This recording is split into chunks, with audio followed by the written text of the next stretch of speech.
Good morning students. आज हम लोग पार्ट 3 पढ़ने वाले हैं। लेसन नंबर 7 परमाणु सिद्धांत, तत्वों का आवर्ती वर्गीकरण व गुणधर्म या atomic theory, periodic classification and properties of elements का।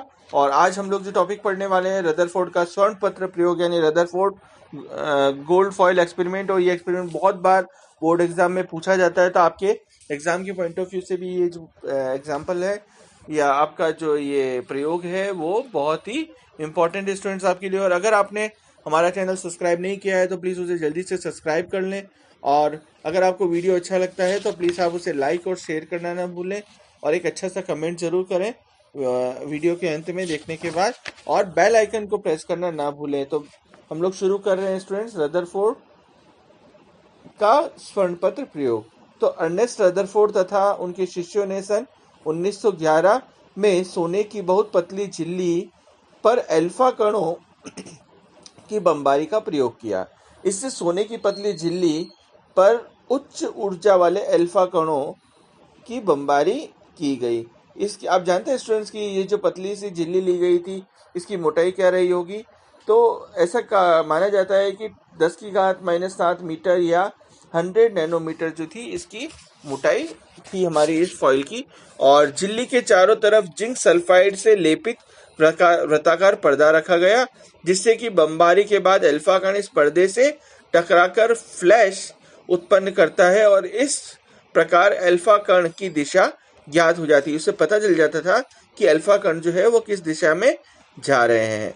तो स्टूडेंट्स आपको ये बुक के अंदर टेक्स्ट बुक के पेज नंबर 78 पे इसका एक डायग्राम भी दिया गया है आपके राइट हैंड साइड में ऊपर की तरफ 7.2 जो कि रदरफोर्ड का स्वर्ण पत्र प्रयोग को समझा रहा है स्टूडेंट्स यहाँ पे।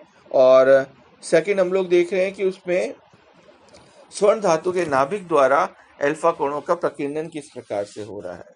और इस एक्सपेरिमेंट में मैक्सिमाइज जो देखा जाता है वो इस प्रकीर्णन को ही देखने के लिए प्रयोग को हम लोग पढ़ते हैं। तो उनके इस प्रयोग से प्राप्त प्रेक्षण कुछ इस प्रकार से आया स्टूडेंट्स कि अधिकांश अल्फा कण सोने की झिल्ली से बिना विक्षेपित हुए सीधे ही निकल गए। पहली चीज, बहुत कम अल्फा कण कुछ अंश कोण से विक्षेपित हो गए, और 20,000 अल्फा कणों में से एक कण का विक्षेपण 180 डिग्री के कोण पर हुआ। तो यह प्रयोग से हमें ये पता चला कि अत्यंत अनपेक्षित थे कि स्वयं रदरफोर्ड के शब्दों में परिणाम उतना ही अविश्वसनीय था जैसे अगर आप एक 14 इंच का तोप का गोला को टिश्यू पेपर के टुकड़े पर मारें और लौटकर आपको ही चोट पहुंचाए। इन प्रेक्षणों के आधार पर रदरफोर्ड ने निम्नलिखित निष्कर्ष निकाले स्टूडेंट्स। पहला क्या था? परमाणु का अधिकांश भाग खोखला और आवेशहीन होता है। क्या बोला स्टूडेंट उन्होंने? कि परमाणु का जो अधिकांश भाग है वो कैसा है? खोखला और आवेशहीन होता है, इसलिए अधिकांश अल्फा कण सीधे ही निकल जाते हैं। दूसरी बात स्टूडेंट्स उन्होंने कही कि कुछ अल्फा कण विक्षेपित हो जाते हैं, इसलिए निश्चित है कि उन पर प्रबल प्रतिकर्षण बल लगा होता है, अतः समस्त धनावेश परमाणु के अंदर एक जगह केंद्रित होना चाहिए। क्या बोला स्टूडेंट उन्होंने?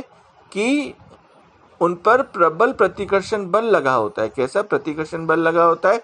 तो समस्त जो धनावेश परमाणु के अंदर एक ही जगह पे सेंट्रलाइज होना चाहिए।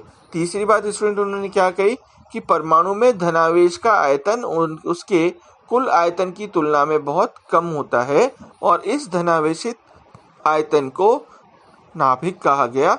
और परमाणु का जो व्यास जो है लगभग 10⁻⁻10 मीटर तथा नाभिक का व्यास 10⁻⁻15 मीटर होता है। तो स्टूडेंट्स उपरोक्त निष्कर्ष के आधार पर रदरफोर्ड ने परमाणु का निम्नलिखित मॉडल प्रस्तुत किया। तो परमाणु का संपूर्ण धनावेश तथा द्रव्यमान उसके मध्य नाभिक में केंद्रित होता है। कहाँ केंद्रित होता है स्टूडेंट्स? नाभिक में केंद्रित होता है।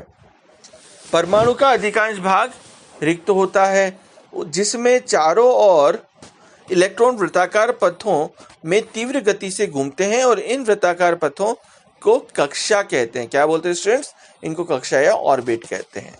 तो परमाणु विद्युत उदासीन होता है, और अतः निश्चित रूप से परमाणु में जितने इलेक्ट्रॉन होते हैं उतनी ही संख्या में नाभिक में प्रोटॉन उपस्थित होते हैं।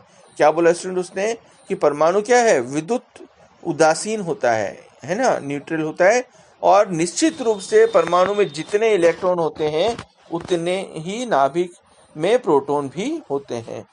तो रदरफोर्ड का परमाणु मॉडल और सौर मॉडल का प्रतिरूप भी माना जाता है, और इस प्रकार इलेक्ट्रॉन नाभिक के चारों तरफ भिन्न भिन्न कक्षाओं में इस प्रकार घूमते हैं स्टूडेंट कि जैसे विभिन्न ग्रह सूर्य के चारों तरफ विभिन्न कक्षाओं में चक्कर लगा रहे हैं और कभी आपस में टकराते नहीं है।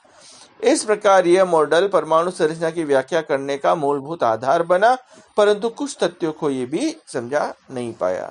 तो रदरफोर्ड का जो मॉडल था उसकी कमियां क्या क्या थी वो भी हम लोग अब देख लेते हैं। तो परमाणु के स्थायित्व की व्याख्या नहीं कर सका, सबसे पहली चीज।